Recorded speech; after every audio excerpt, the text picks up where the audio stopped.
안녕하세요. 싸우는 심리학 사회자 박찬입니다. 오늘은 병든사 세상을 병역하라 중에서 진정한 사회주의에 대해서 김태형 소장님을 모시고 얘기를 나눌 텐데요.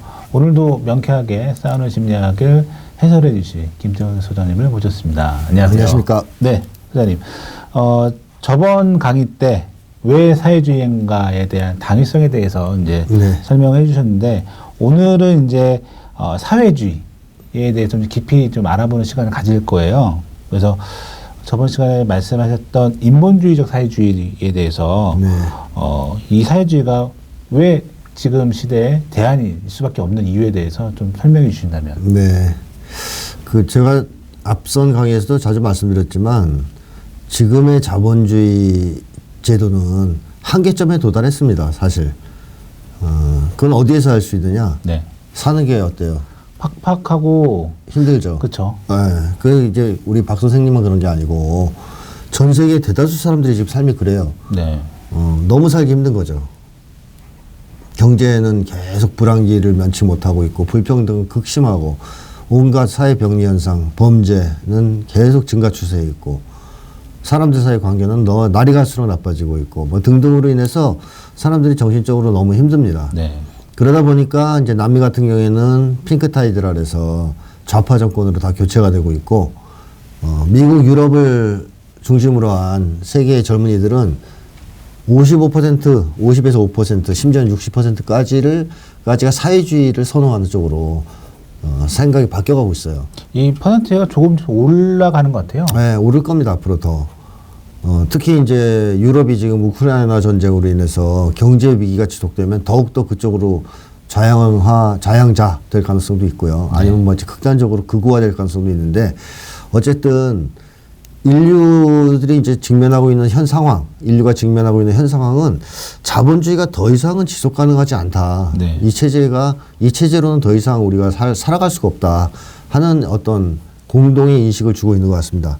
근데 그거는 당연한 결과라고 생각하는데요. 왜냐하면 앞에서 계속 우리가 얘기한 게 자본주의가 반인간적이라는 걸 얘기해 왔습니다. 계속 처음부터 그렇죠. 얘기했죠. 인간 본성에 반하는 그런 사회제도다라는 점을 계속해서 지적해 왔습니다. 그러니까 자본주의가 반인간적이다라는 얘기, 즉 인간 본성에 반하는 사회라는 것은 결국 자본주의 사회에서 사람들의 정신건강은 나빠질 수밖에 없다는 거죠. 황폐화될 수밖에 없다. 그리고 자본주의 사회에서 사람들은 행복해질 수가 없다라는 것을 의미합니다. 그러니까 이제 자본주의 제도 속에서는 인간이 정신적으로 건강할 수도 없고 행복해질 수도 없다는 거예요. 왜냐? 자본주의 제도 자체가 반인간적인 제도라서. 후쿠야마라는 놈이 있어요. 미국 학자인데요. 네. 꽤 유명한 놈인데, 얘가 이제 사회주의가 멸망하고 났을 때, 90년대죠. 그때 뭐 역사의 종말, 역사의 종언, 뭐 이런 얘기를 떠들어대면서. 그때 베스트셀러. 네, 베스트셀러에서 막 사람들 사보를 했었죠. 그놈이 뭐라 그랬냐면, 영원한 사회제도다. 자본주의가. 사회주의 실패했다. 라고 우겼어요, 빡빡. 그러면서 그 근거로 든 게 뭐냐면, 인간은 원래 이기적인 존재다. 근데 이기적인 존재니까 뭐가 맞느냐? 자본주의가 맞다는 거예요. 사회주의는 안 맞는다는 거예요. 사회주의는 이타적인 존재라는 전제 하에서 만들어진 사회인데, 인간은 그런 존재가 아니라 짐승인데 어떻게 사회주의가 성공했겠냐. 그래서 실패한 거다. 근데 자본주의는 이기적인 존재라는 인간 본성이 맞기 때문에 이거는 영원히 무궁무진하게 발전할 것이다. 네. 이런 이제 개소리를 했거든요, 후쿠야마가. 그런데 요즘 뭐라 그랬을까요, 후쿠야마가? 입장을 바꾼 걸로 알고 있는데. 내가 잘못 얘기했다. 네. 지가 봐도 헛소리처럼 보일 수밖에 없는 상황이 된 거예요. 네. 자, 이제 인간 본성 문제에서부터 일단 후쿠야마는 이제 헛소리를 한 건데, 그 역사의 종언을 떠든 자본주의는 이제 영원한 승리를 했다. 앞으로의 영원한 체제는 자본주의 체제다라는 말은 쏙 들어갔죠, 요즘. 네. 그래서 오히려 자본주의는 이제 더 이상 지속될 수 없다. 지속 불가능하다 하는 목소리가 대세입니다. 이제 대표적으로 보여주는 현상이 바로 미국 중심의 일극 지배 체제의 몰락이죠. 네. 요즘 미국이 굉장히 계속 얻어맞고 있죠. 네네. 근데 사실 자본주의가 유지되려면 자본주의는 흡혈귀 같은 체제거든요. 그러니까 피 빨아먹으면서 성장하는 체제예요. 약탈, 침략, 착취 이런 식으로. 그러니까 일국 내에서도 노동자를 비롯한 민중들을 착취하잖아요. 피 빨아먹죠. 네. 근데 일국 체제에서만 그런 게 아니라 세계 체제 자체가 그렇습니다. 세계 체제라는 게 뭐냐? 도대체 미국이랑 선진국이란 나라들이 유럽 같은 놈들이 큰 소리 땅땅 치고 우리 잘 살아 막 이렇게 얘기할 수 있었던 근거가 뭐냐? 식민지? 식민지예요, 식민지. 가난한 나라들을 착취하고 피 빨아먹으면서 얘네들이 배불리 떵떵거리며 산 거예요. 그러니까 원래 식민지 체제는 구식민지 체제로 해서 영국이 뭐 해가 지지 않는 나라에 있었던 그 식민지 체제가 있었죠. 우리도 일본 식민지였고 그때. 그렇죠. 근데 2차 세계대전 이후에는 그런 구식민지로 하지 않습니다. 금융자본 같은 걸 동원해서 이렇게 탈탈 털어가는. 그게 신식민지라고. 예, 신식민지라고 보통 부르죠. 그리고 신식민지는 구식민지 체제랑 틀린 것이 구식민지 체제는 열강이 여러 다극 체제예요. 영국, 독일 이런 애들이 막 서로 힘이 좋아서 막 싸우고 그랬잖아요. 네. 세계대전하고. 근데 신식민지 체제는 미국이 대장이 되고 그 밑에 일렬로 줄 세우는 꼬붕이 되는 체제입니다. 그러니까 미국이 야 우리가 대장이지 누가 덤빌 놈이 있어? 그리고 너희들끼리 싸움 다 죽어. 그러니까 내 밑에 와서 줄 서. 그래서 딱 줄 세운 거예요. 근데 왜 그게 가능했냐? 미국이 힘이 센 게 하나 있었고 또 하나는 유럽 애들이 지네끼리 싸우면서 1, 2차 세계대전 하면서 피 봤잖아요. 그러니까 안 되겠다 싶은 거죠. 그래서 그냥 형님 밑에 들어가서 줄 서자. 편하게 살겠다. 근데 그게 유지되려면 어떻게 해야 돼요? 미국이 안정적으로 떡고물을 뿌려줄 수 있어야 됩니다. 그렇죠. 안정적으로 떡고물을 계속 뿌려줄 수 있어야 되는데 문제는 그게 안 되기 시작한 거죠. 네. 최근에 와서 떡고물을 던져줄 수가 없는 거예요. 그 이유는 미국에 반대하는 즉 식민주의에 반대하는 국가들이 등장했고 그 세력이 점차 커져왔기 때문에 네. 그러니까 미국말을 간단히 얘기하면 미국말 안 듣는 나라들이 많이 늘어난 거죠. 가장 최근에 말을 안 듣고 있는 나라는 유럽에서 러시아입니다. 말 안 듣죠. 그렇죠. 뭐 전쟁을 불사하는 거죠. 우크라이나를. 미국이 이제 우크라이나를 통해서 어떻게 해보려고 그러니까 바로 전쟁 들어가잖아요. 또 중국은 말 잘 들어요? 요즘에 말 안 들어요. 중국은 그래도 조금 말 듣는 편이었는데 2017년을 좀 넘어서면서부터 완전히 기기고 있죠. 그리고 또 북쪽도 말을 안 듣죠. 네. 근데 그 세 나라만 말을 안 듣는 게 아니라 남미도 다 좌파됐다고 말씀드렸죠. 그렇죠. 전 세계적으로 말 안 듣는 나라가 너무 많아진 거예요, 이제. 미국이 힘이 약화되니까. 사우디아라비아도 말 안 듣고, 네. 트르키예인가, 터키도 말 안 듣고, 인도도 말 안 듣고. 인도도 말 안 듣고. 그러니까 이제 만만한 거죠. 미국 애들이 뭐라 그러면 콧방귀도 안 끼는 그런 상황이 돼버렸어요. 미국의 이제 힘이 약화되면서. 이렇게 되면 자본주의 체제는 지속이 안 돼요. 피를 못 빨잖아요. 그렇죠. 빨대 꽂아서 피를 쪽쪽 빨아야지 이게 움직이는데 피를 못 빨아요. 그러니까 미국은 어떻게 하느냐. 이제 유럽 애들한테 떡고물을 던져줄 수가 없는 거예요. 자기도 피를 못 받는데 줄 게 없는 거죠. 그렇죠. 그래서 유럽이 지금 엄청 가난해지고 있습니다. 경제적인 위기에 처하고. 그러면 이 체제가 유지되겠습니까? 미국 중심의 일극 체제는 유지가 안 되는 상황이 됐습니다. 이걸 해결할 수 있는 방법도 없어요. 옛날에 그걸 해결하려면 전쟁을 했거든요. 그렇죠. 근데 이제 전쟁을 하기 힘들죠. 핵이 있으니까. 네, 핵무장을 했기 때문에 반제 국가들이 또 빨대를 꽂아서 빨아먹으려고 해도 이제 말을 잘 안 들어요. 그것도 꽂아 먹으려면 군사력이 있어야 되거든요. 그렇죠. 너 우리가 빨대에 묶고 하면 폭탄 쏠 거야, 쳐들어갈 거야 해야 꽂을 수 있는 거지. 그런 힘이 없으면 누가 꽂으라 그러겠어요. 그러니까 미국이 지금 해결할 수 있는 길이 없습니다. 그 결과가 바로 장기 불황이에요. 장기 불황. 네. 해결이 안 되니까. 자, 이게 이제 자본주의, 제국주의 체제의 몰락이라는 현상이고요. 이제 또 하나 이제 지속 가능하지 않다는 건 앞에서도 계속 얘기했죠. 환경 파괴. 이 자본주의 제도는 기본적으로 인간을 위한 제도가 아니잖아요. 그렇죠. 인간을 위한 제도라면 환경을 보호해야 되겠죠, 당연히. 그렇죠. 후손들이 또 계속 살아야 되니까. 그렇죠. 근데 자본가들은 환경 보호에 관심이 없어요. 이윤 추구에만 관심이 있어요. 그걸 굉장히 잘 보여준 영화가 돈룩업이라는 영화입니다. 저는 아주 재미있게 봤습니다. 그 넷플릭스에 있거든요. 시청자분들은 돈룩업 안 보신 분들은 꼭 보셔야 될 것 같아요. 돈룩업. 하늘을 보지 마라 이거예요. 돈룩업. 네. 근데 요약하자면 그거예요. 지구에 해성이 다가와서 충돌해서 지구가 멸망할 상황이에요. 근데 한 독점 자본가가 그 해성에 자원이 많다는 걸 알고 뻥을 치는 거죠. 전 세계를 이제 상대로. 왜냐하면 자기가 세계를 장악했으니까. 언론 뭐 다 장악했으니까. 네. 저거 격추시켜서 파편으로 떨어지게 하면 막대한 돈이 있다. 그럼 내가 나눠줄게. 낙수 효과를 얘기하는 거죠. 그렇게 해서 결국 그 해성을 격추시키지 못하고 지구랑 충돌해서 다 죽습니다. 그렇죠. 모조리 싹 지구가 멸망해요. 근데 뭐 더 많은 시사 풍자가 많은데 그 영화의 핵심 주제는 자본가들이 있는 한 환경 파괴는 막을 수 없다. 저는 그거라고 생각해요. 지구는 멸망할 수밖에 없다. 그러니까 자본주의는 만인을 위한 체제가 아닙니다. 모든 사람을 위해서 움직이는 체제가 아니에요. 극소수의 독점 자본가들을 위해서 굴러가는 체제이기 때문에 그 사람들은 이윤 추구를 목적으로 하는 사람들이지 환경 보호를 목적으로 하지 않아요. 돈룩업에서도 극소수 독점 자본가들은 우주선 만들어서 자기들끼리 살려고 지구를 떠나잖아요. 네. 이제 걔네들은 그렇게 생각하는 애들이에요. 지구를 다 파괴해서 더 이상 이윤을 추구할 게 없으면 화성에 가서 하겠다라는 생각을 하는 놈들이거든요. 그러니까 이제 우리 보통 사람들하고 생각이 달라요. 그러니까 자본주의 체제가 환경 보호와 양립할 수 없다는 것은 제가 책에서 풍요중독사 같은 책에서 자세하게 썼기 때문에 여기서는 어쨌든 더 얘기하지 않겠지만 시장경제 체제 소위 얘기하는 또 자본주의 제도를 유지하는 한 환경 파괴는 피할 수가 없습니다. 막을 수가 없어요. 뭐 우리 뭐 일회컵 일회용 이런 거 쓰지 말자 이 캠페인 한다고 환경이 지켜질 것 같습니까? 안 지켜지죠. 어림도 없어요. 그거 갖고는 진짜로 환경을 파괴하는 걸 막아야죠. 그건 자본가들이에요. 자 그런 점에서 자본주의는 지속 가능하지 않다라는 거죠. 그러면 대안은 뭐겠습니까?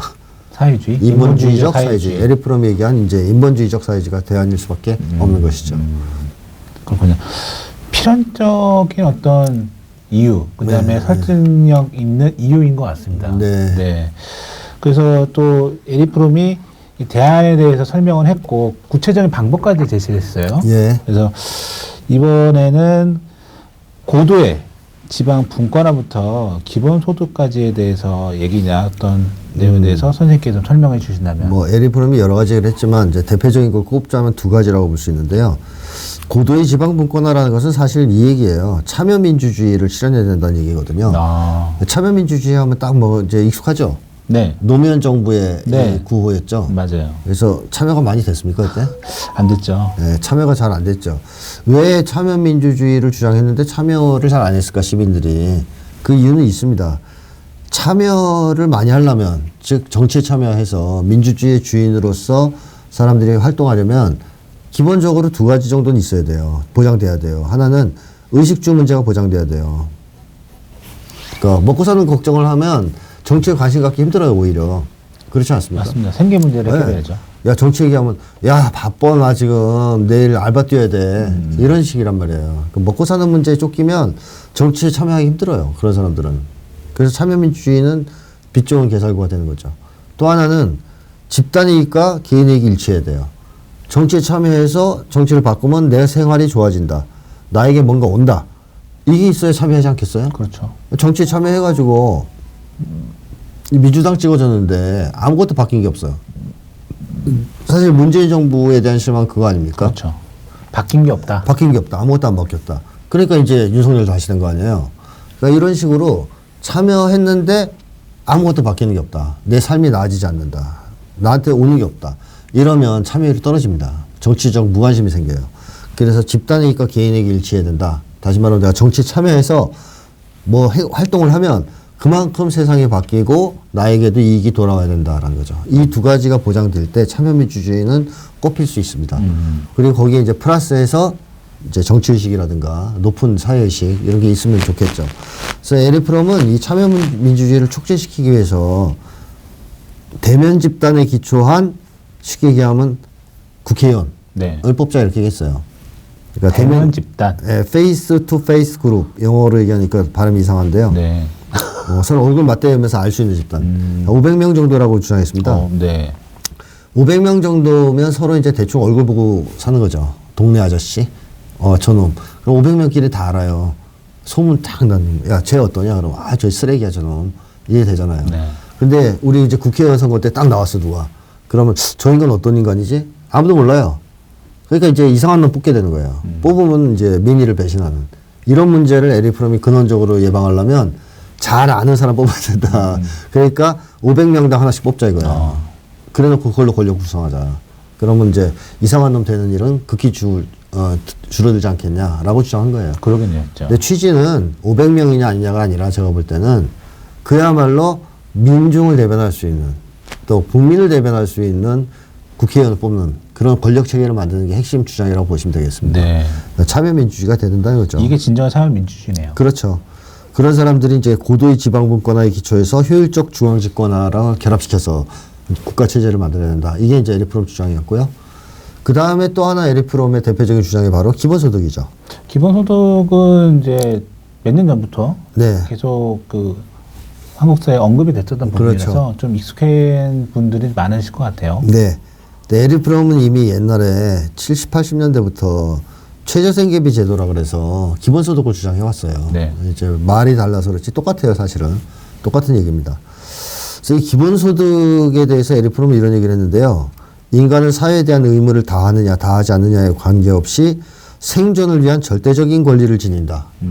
이는 우리가 반려동물에게는 인정하면서 같은 인간에게는 인정하지 않는 권리이다. 라고 이제 얘기했습니다. 예를 들면 집에서 혹시 동물 키우십니까? 지금 안 키웁니다. 저는 지금 개를 키우고 있거든요. 네. 근데 개가 기여하는 바가 없어요, 저한테. 우리 집을 위해서. 뭐 쉽게 돈을 안 벌어와요, 얘가. 그리고 저를 괴롭혀요. 좀 해가 되는 측면도 있어요. 아침에 막 깨우고 그래요. 네. 자고 있으면. 그런데도 밥을 줘요, 제가. 왜 줄까요? 그 존재 자체만으로 주는 거 아닌가요? 생존의 권리가 있다고 저는 생각하는 거죠. 네. 그 개가. 나랑 같이 살아가는 개니까 생존의 권리가 있다고 보는 거예요. 자, 동물에게도 생존의 권리가 있다 인정하잖아요. 그럼 사람에게 그걸 인정하지 않는다는 건 말이 됩니까? 말이 안 되죠. 그러니까 에리프는 그 얘기하는 거예요. 말이 안 된다는 거죠. 모든 사람에게는 생존을 위한 절대적 권리가 있다는 겁니다. 그거는 절대적으로 인간이 침해하면 안 되는 권리다. 그래서 우리가 우리 이웃을 어떻게 바라보느냐. 그냥 더불어 같이 살아가는 공동체 이론으로 본다. 라면 그 사람의 생존의 권리를 당연히 인정해야 된다고 생각하겠죠. 그럼요. 근데 그렇지 않고 적대적 관계에 따르면 죽여라 그럴 거 아니에요. 그렇죠. 근데 이제 그렇게 사는 세상이 좋은 세상은 아니니까 에릭 프롬은 인간의 천부적인 권리라고 할 수 있는 생존의 권리만큼은 무조건 보장해야 된다, 사회가. 그건 침해하면 안 된다. 근데 그걸 할 수 없어서 못하는 거하고 할 수 있는데 안 하는 거 좀 다르잖아요. 다르죠. 예. 네, 할 수 있는데 안 한단 말이에요, 지금은. 그러니까 하자는 거죠. 그게 이제 바로 기본소득에 대한 주장의 근거라고 보시면 되겠습니다. 권리라는 겁니다, 이게. 시혜가 아니라. 그러면 이 기본소득이라는 것은 어떤 의의가 있을까? 뭐, 몇 가지만 정리해서 말씀드리면, 저는 이 기본소득이 인간의 존엄성을 유지하게 해주는 존엄유지비라고까지 생각합니다. 책에서도 그런 얘기 썼는데요. 네. 우리가 인간이 존엄한 존재다. 존엄성을 가진 존재다. 이렇게 얘기를 하는데, 인간의 존엄성이 지켜집니까? 과연? 지금은 안 우리 박 지키죠. 선생님은 회사에서 어떻게 해요? 존엄성이 지켜지고 있는 것 같아요? 아니요. 뭐 어떻게 침해당하고 있어요? 뭐 여러 가지 뭐 정서적이라든지 이런 부분에서 엄청나죠. 예를 들면 갑질 같은 거 있을 수 있잖아요. 네, 그죠? 그렇죠. 뭐 지나친 노동 착취, 그렇죠. 야근 강요. 그렇죠. 근데 갑질을 당하면 그만두면 되지 않아요? 근데 사실 상식적으로는 그런데 왜 안 그만두세요? 좀 생계 문제. 그렇죠. 네. 딱 걸려 있죠. 그러니까 그렇죠. 자기 존엄성을 지금 못 지키잖아요. 못 지키는 뭐 때문에? 거죠. 생계. 생계 때문에. 딱 나오잖아요, 답이. 그러니까 갑질을 당했다. 싸워. 야, 너 왜 갑질해? 그럼 잘릴 거 아니에요. 그래도 기본소득이 있으면 어떻게 돼요? 그러면 존엄을 지키면서 그러면서 차라리 잘리는 길을 선택하는 그렇죠. 거죠. 차라리 내가 잘리지 너한테 내 존엄성이 침해당하면서까지 이런 대접은 받지 않겠어. 그걸 담보해 주는 게 뭐냐? 기본소득이에요. 또 회사 내에서 성희롱을 했어, 누가. 그러면 싸울 수 없어요. 한국 사회는 대체로. 그래서 이제 보통 여성들이 미투 운동도 하고 그랬던 거 아니에요? 네. 자, 성희롱 당했어요. 그러면 싸울 수 있으면 뭐가 있어야 돼요? 기본소득이 있어야 돼요. 야, 너 왜 그랬어? 성희롱 했어. 이 자식. 고발해. 그럼 잘릴 거거든요. 불이익 당하거나. 그렇죠. 그럼 때려치는 거죠. 야, 내가 이런 대접 받으려고. 그래도 기본소득이 있으면 살아갈 수 있으니까. 사람들이 자기의 존엄성과 권리를 지키기 위해서는 생존에 대한 담보가 있어야 됩니다. 그거 없이는 싸움을 할 수가 없어요. 자본주의 사회에서. 옛날에는 사람을 채찍으로 때려서 권리 주장을 못하게 했죠. 권리를 포기하게 만들었죠. 노예가 밥 주세요. 그럼 막 때리는 거야, 채찍으로. 요즘엔 그런 방법은 안 써요. 그걸 쓸 수가 없고. 그럼 어떻게 해요? 생존에 불안을 줘서, 생존을 불안하게 만들어서 사람들을 괴롭히는 거예요. 그런 식으로 바뀌었습니다. 어떤 악랄해졌죠. 악랄해졌죠. 정말 악랄해졌죠. 그래서 사람들은 저항을 못해요. 자기 권리 주장도 못합니다. 그럼 인간 존엄성, 인간이 존엄한 존재라는 얘기는 그야말로 개소리 아닙니까? 그죠. 비싼 게. 정말 웃기는 얘기죠. 기본소득이 보장될 때에만 그게 가능해지는 거예요. 그리고 이렇게 기본소득이 보장되면 개개인의 권리가 신장되고 존엄성이 지켜지는 것을 넘어서서 민주주의가 발전할 수밖에 없습니다. 민주주의가 더 촉진될 수밖에 없어요. 분위기가 다 바뀌죠. 상승해서. 자, 예를 들면 갑질을 하는 놈은 왜 갑질을 해요? 갑질해도 이게 못 나간다는 걸 알거든요. 그렇죠. 너 나가면 굶어 죽을 건데 니까지 게 이렇게 하잖아요. 그렇죠. 근데 기본소득이 있어서 갑질을 했다 그러면 나간단 말이에요. 그러면 이제 갑질하는 놈들이 어떻게 돼요? 좀 생각이나 뭐 태도라든지 바뀌죠. 바뀌죠. 갑질 못 한다고 생각하는 네. 거죠. 갑질하면 나가니까. 네. 그럼 어떻게 돼요? 회사에서 존중해 주는 쪽으로 바뀌겠죠.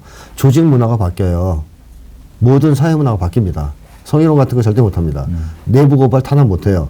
내부 고발해도 기본소득이 있으면 되거든요. 그러니까 이 한국 사회에서 사회 문화가 다 바뀌게 돼요. 민주적으로. 그러네요. 예. 자, 이런 점에서 민주주의에 굉장히 중요한 하나의 이제 담보물이 바로 기본소득이다라는 겁니다. 그리고 뭐 이제 여러 가지 더 있는데 시간 관계상 하나만 더 얘기하면 우리가 돈의 노예에서 벗어나기 위한 출발점이 기본소득이에요. 대부분의 한국 사람은 돈을 위한 삶을 살고 있어요. 그렇죠. 돈의 노예가 돼서 평생 돈 하며 살고 있어요. 근데 왜 그렇게 돈 하며 살고 있습니까? 돈이 없으면 생존 못 하니까. 그게 제일 크죠. 네. 우리 보통 서민들의 입장에선.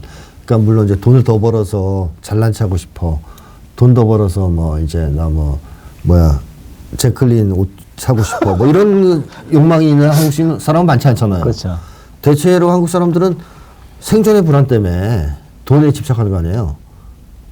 근데 기본소득이 제공되면 어떻게 될까요, 그러면? 돈에 집착하지 않죠. 그렇죠. 물론 그래도 과시적 소비라든가, 제클린 옷을 사고 싶은 사람이 있겠지만, 네. 그런 사람은 소수고, 대부분의 한국 사람들은 어떻게 돼요? 생각이 바뀐 거죠. 이제 내가 돈에 더 이상 연연할 필요 없네. 걱정 안 해도 되겠네. 그럼 어떻게 살면 좋을까? 좀 사람답게 살아야 되겠다. 이런 생각을 하기 시작할 거 아니에요. 한마디로 돈을 위한 삶이 아니라 사람답게 사는 삶이 시작될 수 있는 중요한 계기가 될 수 있습니다. 그래서 인간에게 이제 에릭 프롬은 이런 얘기를 했어요. 인간에게 삶의 의미를 되찾아주고 생산적 활동을 하도록 힘차게 격려해 줄 것이다. 기본소득이. 그런 표현을 썼습니다. 그러니까 사람이 돈을 위해 살아간다는 것만큼 삶의 의미가 없는 건 없잖아요. 그렇죠. 삶의 의미가 사라지죠. 내가 뭐 하나 싶을 때가 있잖아요. 이게 뭔가? 예, 이게 뭔가 도대체. 근데 그거 이제 끝장내게 해줄 수 있는 중요한 이제 수단이라는 것이고 또 그걸 통해서 사람들이 돈을 위해서 움직였다면 이제는 다른 가치를 위해서 움직이기 때문에 훨씬 더 창조적이고 생산적인 활동을 할 수 있다. 오히려 경제에도 더 발전할 수도 있다라는 겁니다. 그런 이제 점을 이제 에릭 프롬이 강조를 했죠. 한마디로 인간이 인간답게 살기 위한 전제 조건이라고 할 수 있습니다. 기본소득은. 필수 조건, 전제 조건. 네. 네.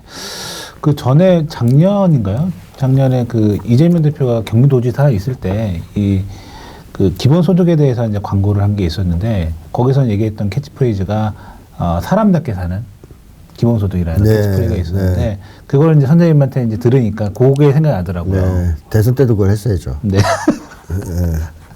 그거는 나중에 말씀을 좀 나누는 걸로 하고 오늘은 이제 진정한 사회주의에 대해서 인본주의적 사회주의가 제한의 이유 그리고 새사회 인본주의 사회주의에 대한 제한에 대해서 고도의 지방 분과부터 기본소득까지 김재현 선생님과 같이 한번 여행을 떠나봤는데요.